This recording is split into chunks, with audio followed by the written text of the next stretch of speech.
우리가 오늘 함께 읽은 이 말씀은 북이스라엘의 아합 왕 때에 있었던 3년 반의 극심한 가뭄, 그 끝에 드디어 큰 비가 내리는 장면을 기록하고 있습니다. 오늘 말씀을 우리가 함께 나누려면 이 가뭄이 왜 일어나게 되었는지, 또 이 가뭄이 어떻게 그치게 되었는지 그 전 이야기를 좀 알아야 하는데, 그 배경이 열왕기상 16장 29절에서 17장 1절에 기록되어 있습니다. 원래는 이 말씀을 같이 읽으려고 했는데 오늘 같이 읽어야 될 말씀이 좀 많습니다. 그래서 내용을 제가 정리해 보도록 하겠습니다. 아합이 북이스라엘의 왕이 되었을 때에 그가 이전의 모든 사람들보다 여호와 보시기에 악을 더욱 행하였다, 이렇게 성경은 기록하고 있습니다. 많은 악행을 지었겠지만 그 중에서 가장 하나님을 노하시게 하였던 것이 바알과 아세라, 즉 우상을 섬기고 숭배하였던 것이었습니다. 아합이 아내로 삼았던 여인 누구죠? 이세벨. 그렇습니다. 이세벨은 엣 바알의 딸이다, 이렇게 성경에 기록되어 있습니다. 그런데 여기서 엣 바알이라는 말은 바알이 그와 함께 있다 라는 뜻이라고 합니다. 이름이 이럴 정도니까 그가 얼마나 바알을 숭배하는 사람이었는지 알 수가 있고, 또 그의 딸인 이세벨도 그의 영향을 받아서 바알을 맹렬히 신봉하는 사람이었을 것이다 짐작할 수 있는 것입니다. 이세벨이 북이스라엘의 왕비가 되어서 바알의 신전과 아세라의 상을 세우며 온 이스라엘 백성들에게 바알과 아세라를 섬길 것을 장려하였던 것입니다. 그때 이스라엘 백성들의 반응은 어땠을까요? 바알은 비를 주관하는 신이고 아세라는 풍요의 신으로 불렸다고 합니다.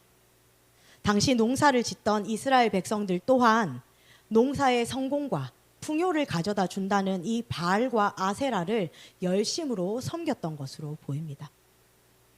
이에 대한 하나님의 심판으로 내려졌던 것이 바로 3년 반의 극심한 가뭄이었던 것입니다. 그리고 이제 하나님의 때가 이르러서 열왕기상 18장 1절에 하나님께서 엘리야에게 말씀하십니다. 너는 가서 아합에게 보이라. 내가 비를 지면에 내리리라. 여기에 너는 가서 아합에게 보이라 라고 기록되어 있는데, 여기서 보이다 라는 말은 그와 만나라, 가서 아합과 만나라 라는 표면적인 뜻 이면에 증명하라 라는 뜻도 가지고 있다고 합니다.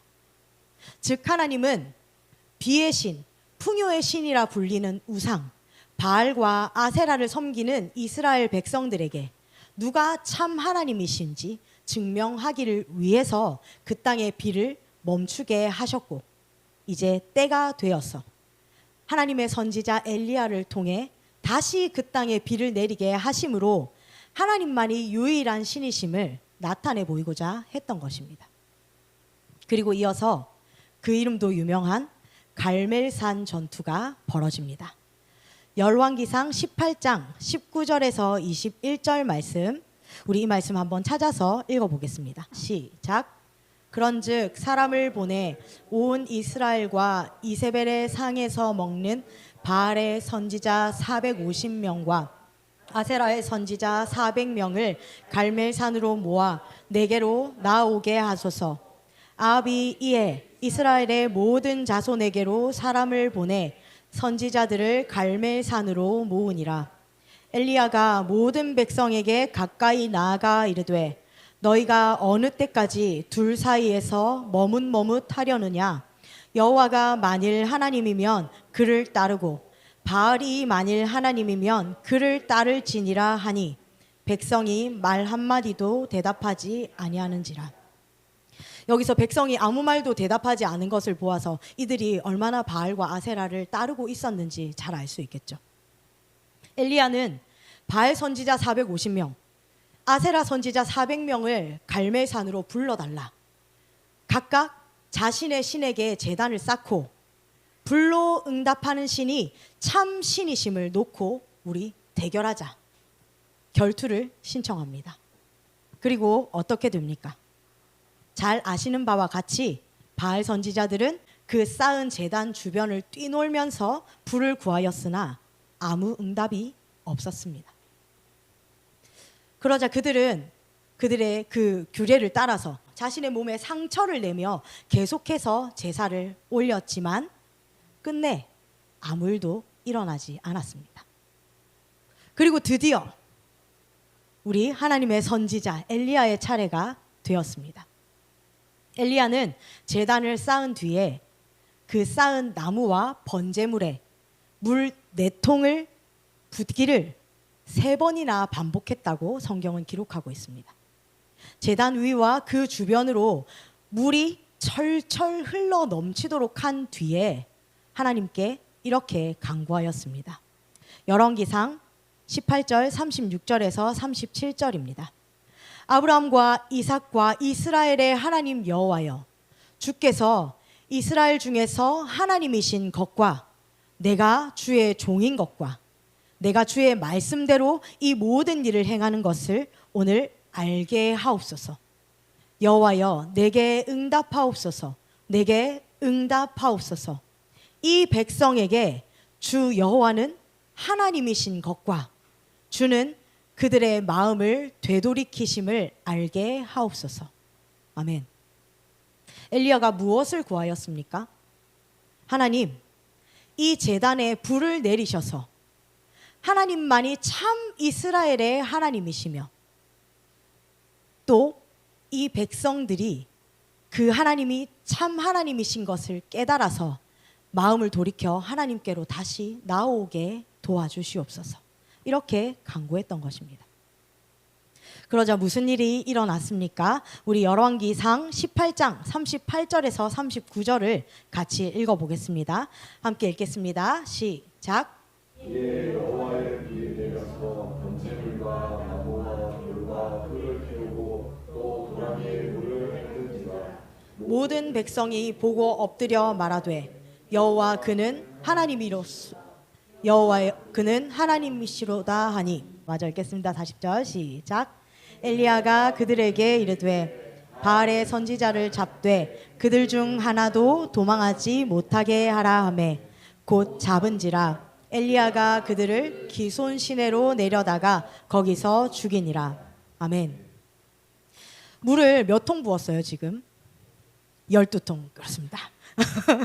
12통이나 물을 그야말로 때려 부었습니다.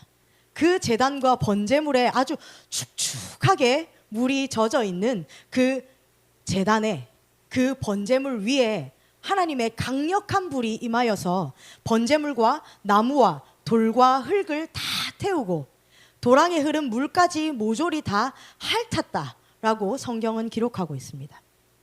그제서야 온 이스라엘 백성들은 하나님 앞에 엎드려서 하나님이 참 신이시다, 여호와가 참 하나님이시다 고백하게 되었고 바알의 선지자 450명을 모두 잡아 죽이게 되었던 것입니다.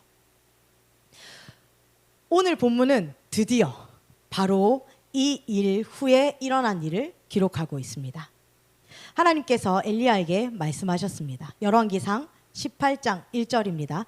너는 가서 아합에게 보이라. 내가 비를 지면에 내리리라. 아멘. 약속하신 하나님의 말씀대로 이제는 하나님께서 비를 내리실 시간인 것입니다. 우리 다시 한번 오늘 본문 말씀을 함께 읽어보도록 하겠습니다. 열왕기상 18장 41절에서 46절입니다. 함께 읽겠습니다. 시작. 엘리야가 아합에게 이르되 올라가서 먹고 마시소서. 큰 비 소리가 있나이다. 양이 먹고 마시러 올라가니라. 엘리야가 갈멜산 꼭대기로 올라가서 땅에 꿇어 엎드려 그의 얼굴을 무릎 사이에 넣고 그의 사환에게 이르되 올라가 바다 쪽을 바라보라. 그가 올라가 바라보고 말하되 아무것도 없나이다. 이르되 7번까지 다시 가라. 7번째 이르러서는 그가 말하되 바다에서 사람의 손만한 작은 구름이 일어나나이다. 이르되 올라가 아합에게 말하기를 비에 막히지 아니하도록 마차를 갖추고 내려가소서 하라 하니라. 조금 후에 구름과 바람이 일어나서 하늘이 캄캄해지며 큰 비가 내리는지라. 아합이 마차를 타고 이스라엘로 가니 여호와의 능력이 엘리야에게 임하매 그가 허리를 동이고 이스라엘 들어가는 곳까지 아합 앞에서 달려갔더라. 아멘. 우리 오늘 이 말씀을 볼 때 곰곰이 생각해 보면 의아한 것이 몇 가지가 있습니다. 첫 번째로는 41절에서 엘리야가 아합 왕에게 큰 비소리가 있습니다 라고 말한 부분입니다. 엘리야가 들은 큰 비소리가 과연 무슨 소리였을까요? 사실 이 뒤에 이어지는 말씀의 내용을 보면 아직 비의 소리가 들릴 수가 없는 상황입니다. 왕에게 그 말을 아뢰은 뒤에 엘리야는 비로소 기도하기 시작했고 아직 하늘에는 작은 조각구름 하나도 떠있지 않던 때였던 것을 알 수 있습니다. 과연 엘리야가 들었던 그 큰 비 소리는 무엇이었을까요? 주석을 찾아보니까 어떤 주석가는 엘리야가 믿음의 귀로서 아무도 듣지 못하는 비의 소리를 들었을 것이다 라고 해석하는 내용도 있었습니다. 과연 엘리야가 이 주석가의 말처럼 앞으로 내리게 될 큰 비의 소리를 영의 귀로서 미리 들었을지 아닐지 기록되어 있지 않기 때문에 알 수 없지만 엘리야가 분명히 들었던 한 가지 확실한 비의 소리가 있습니다. 그것이 무엇입니까? 하나님께서 약속하셨던 비의 약속의 말씀이었던 것입니다. 열왕기상 18장 1절을 다시 말씀드립니다. 너는 가서 아합에게 보이라. 내가 비를 지면에 내리리라. 하나님은 확실하게 약속하셨습니다. 아합에게 하나님을 증명해 보이면 이 땅에 내가 비를 내릴 것이다. 약속하셨던 하나님의 말씀을 엘리야는 분명히 들었기 때문에 그는 이제 곧 큰 비가 올 것이다. 확신할 수 있었던 것입니다. 그래서 아직 비의 조그만 징조도 없을 때 왕에게 왕이시여 큰 비의 소식이 있습니다. 그러니 이제 근심을 내려놓으시고 어서 왕의 처소로 가서 먹고 마음 편히 쉬십시오. 말씀하고 있는 것입니다. 그리고 또 한 가지 의아한 내용이 뒤이어서 나옵니다. 왕에게 처소로 올라가시라 아뢰은 뒤에 엘리야는 갈멜산 꼭대기에 올라가서 무릎을 꿇고 하나님께 간절히 기도합니다. 그리고 사환에게 시켜서 비의 징조가 있는지 가서 확인해 보라 명령합니다. 사환이 가서 살펴보자 하늘에는 그야말로 조각구름 한 조각이 없었습니다. 그가 돌아와서 기도하고 있는 엘리야에게 보고합니다. 아무것도 없습니다. 다시 한번 살펴보고 오라. 사환을 보내고 난 뒤에 엘리야는 계속해서 기도합니다. 그리고 또 돌아와서 사환이 하는 대답이 무엇입니까? 아무것도 없습니다. 이와 같은 상황을 무려 6번이나 반복한 뒤에 이제 드디어 7번째 사환이 돌아와서 보고하기를 바다에서 사람의 손만한 구름 하나가 일어납니다. 그러자 엘리야는 무엇을 합니까? 비가 많이 와서 길이 막히기 전에 어서 마차를 타고 내려가십시오. 왕에게 아뢰는 것입니다. 좀 웃기지 않습니까? 설레발도 이런 설레발이 있을 수 있습니까?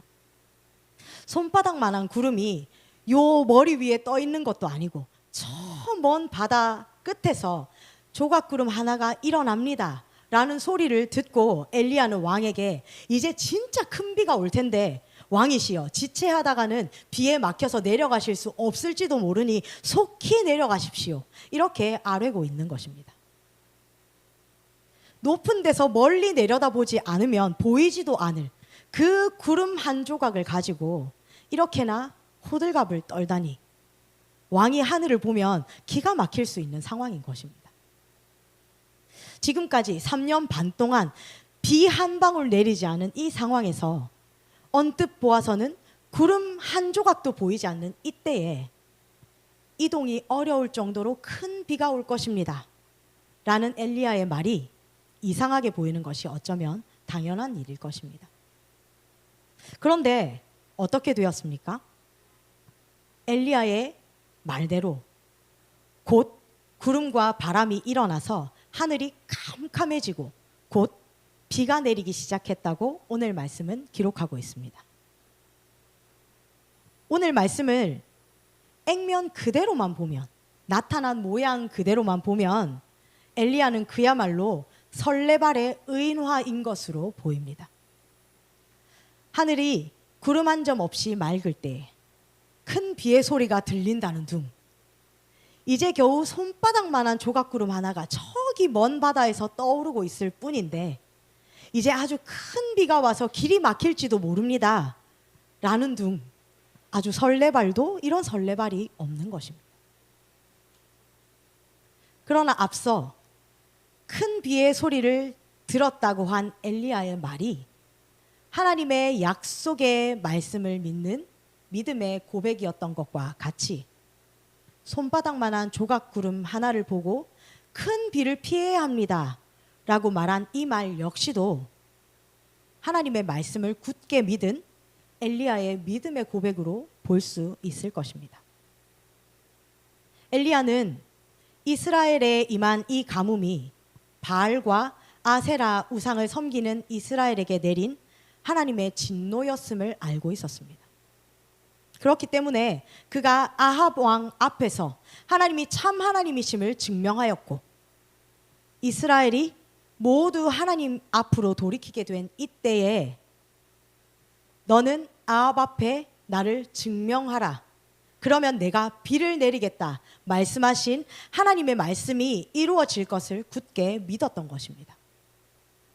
이제는 하나님의 약속의 말씀대로 이 진노의 가뭄이 멈추고 메마른 땅을 충분히 적실 큰 비가 올 것이라는 것을 믿음으로 바라보고 선포했던 것입니다. 엘리야는 믿음의 사람이었습니다.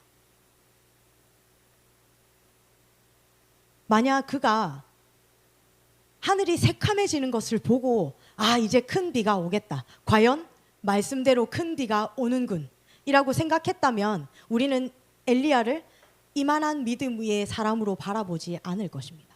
그러나 그는 먼 바다에 손바닥만한 조각구름 하나가 일었을 때 드디어 하나님의 큰 비가 이 땅에 내리겠구나 믿음으로 바라볼 수 있는 큰 믿음을 가진 사람이었던 것입니다. 3년 반의 가뭄은 견디기 힘들고 매우 절망적으로 보일 수도 있는 환경이지만 그 상황 또한 하나님의 뜻 안에 있고 이 모든 상황은 하나님께서 주관하시며 또 이 일을 통해 하나님께서 하실 일이 분명히 있으시다라는 것을 엘리야는 확실히 믿었던 것입니다. 또한 엘리야는 마침내 비를 주실 하나님의 계획 앞에서도 눈앞에 보이는 현상, 작은 조각구름 하나 떠 있는 맑은 하늘보다 하나님께서 약속하신 말씀을 믿는 사람이었고 또한 하나님은 그 약속의 말씀을 이루실 수 있는 능력의 하나님이심을 믿는 사람이었던 것입니다. 그러하기에 엘리야는 손바닥만한 조각구름 하나를 보고도 3년 반이나 가뭄이 되었는데 겨우 손바닥만한 구름 한 조각이야? 하고 실망하거나 그 조각구름 하나를 하찮게 여기지 않았습니다. 엘리야는 하나님께서 이루실 큰 역사를 믿었기 때문에 하나님의 그 조그만 징조의 신호를 재빨리 알아차리고 그 다음을 준비하는 사람이었던 것입니다. 갈멜산 전투를 마친 직후에 그는 이제 곧 하나님께서 예비하신 비가 내려서 가뭄이 그칠 것을 믿음으로 바라보고 왕에게 왕의 거처로 돌아가 안심하고 먹고 마시십시오 아뢰었습니다. 또한 하나님께 비를 구하며 기도하던 때에 저 멀리 손바닥만한 구름 하나가 일어났다라는 것을 듣고 왕에게 왕이여 이제 곧 큰 비가 올 것이니 속히 채비하여 내려가십시오. 아뢰었습니다. 그 징조가 비록 눈으로 보기에 조그만 것이라고 해도 하나님은 약속을 지키시는 하나님이시기 때문에 그 손바닥만한 구름 이후에는 큰 비가 예비되어 있음을 믿고 그 다가올 큰 역사에 대비하여 다음 스텝을 준비하는 사람이었던 것입니다. 우리도 이런 엘리야의 믿음을 본받게 되기를 소망합니다. 우리의 삶 가운데도 3년 반의 가뭄과 같이 길고 긴, 도저히 해결할 수 없을 것 같은 삶의 문제들이 있을 줄로 생각합니다. 또한 그런 문제들을 가지고 하나님 앞에 간절히 기도하고 있는 기도의 제목들이 또한 있을 줄로 압니다. 우리는 그 문제들 앞에서 무엇을 바라보고 있습니까? 엘리야와 같이 약속하신 하나님의 말씀을 믿는 자들이 되기를 소망합니다. 또한 하나님 앞에 간절히 기도할 때 우리 눈앞에 나타나는 조그만 징조들을 놓치지 않고 꽉 붙잡고 이 이후에 일어날, 그 조그만 징조 이후에 일어날 하나님의 크고 위대한 역사들을 기대하며 이제 하나님께서 그 놀라운 일들을 마침내 이루실 때에 나는 무엇을 해야 할까? 나는 어떻게 해야 할까? 준비하는 자들이 되기를 간절히 소망합니다. 우리에게는 개개인의 가진 소망과 기도 제목들이 있지만 또한 우리가 함께 바라보고 소망하는 기도의 제목이 있습니다. 그것이 바로 우리 교회의 부흥입니다. 저는 이번 행복나눔대회에 초청된 한 영혼이 엘리야가 붙잡았던 작은 조각구름 하나와 같다라는 감동을 받았습니다.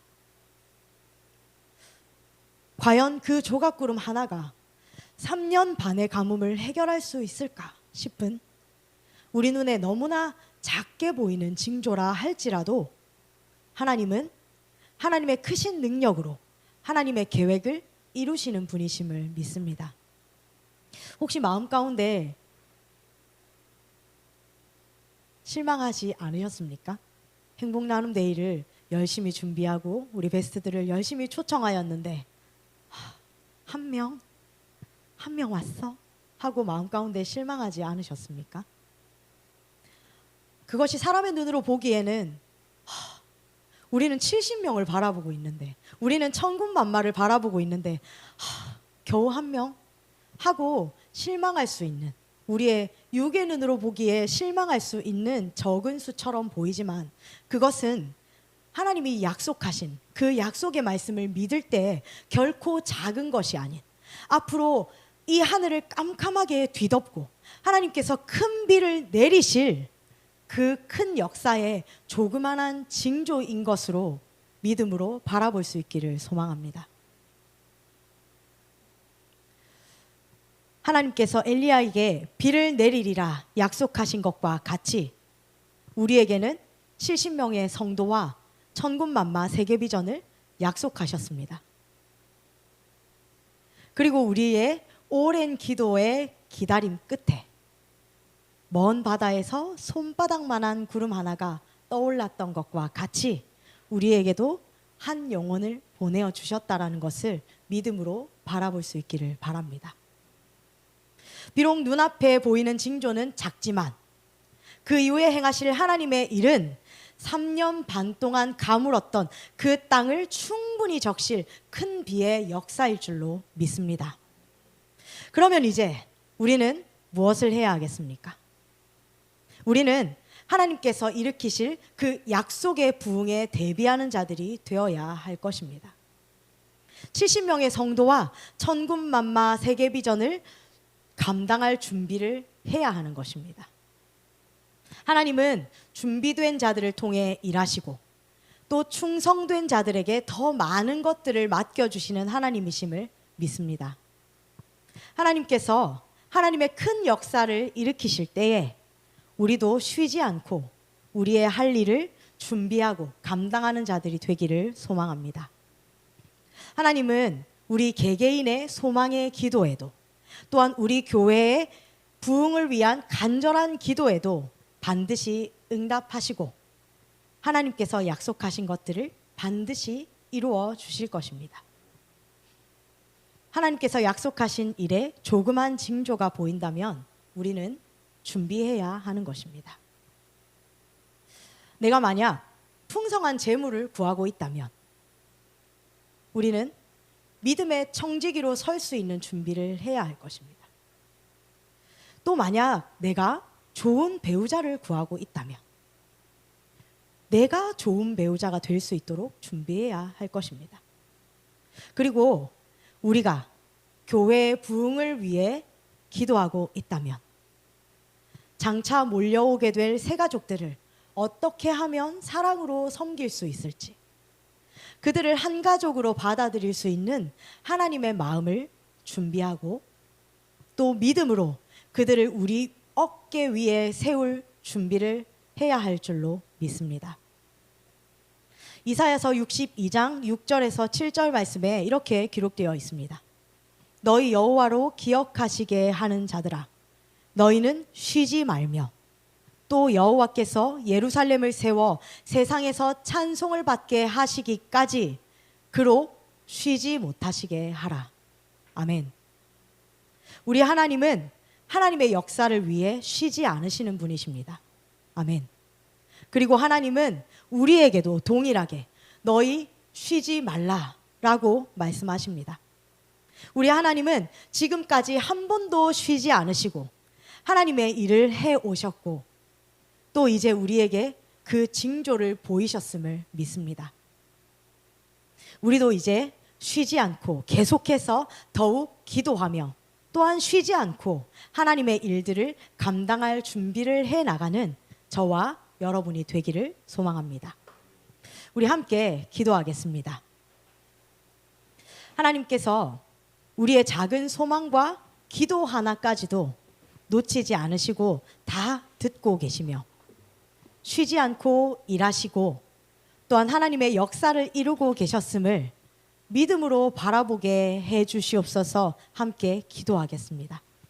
또한 우리의 간절한 기도 끝에 손바닥만한 구름 같은 하나님의 징조를 발견하게 될 때에 앞으로 다가올 하나님의 큰 역사를 감당할 수 있는 내가 되게 해달라고, 우리가 되게 해달라고, 또한 그것을 준비할 수 있는 지혜를 부어 주시옵소서. 우리 주여 한번 부르시고 함께 기도하며 나아가겠습니다.